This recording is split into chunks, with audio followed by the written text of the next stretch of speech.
So the question is, do you and your friends serve God together?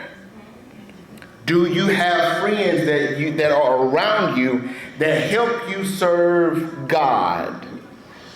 Does the people connected to you, do the people connected to you, do the people that are connected to you that you talk to every single day, the ones that you talk to on the phone, that you text, that all these things, do they encourage you and help you serve God?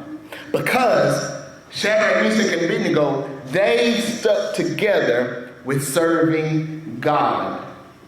They did not fall out with each other. They did not get upset with each other, even in the face of death. They were about to die.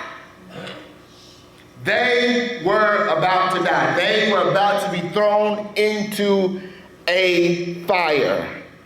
They did not know if God would save them or not, but that didn't matter to them because they said that God can deliver them.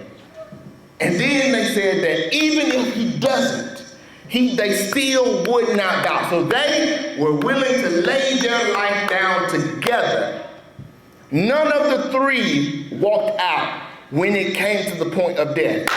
Are your friends that committed to God with you?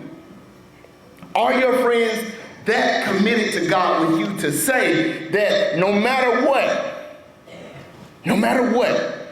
we will serve God together?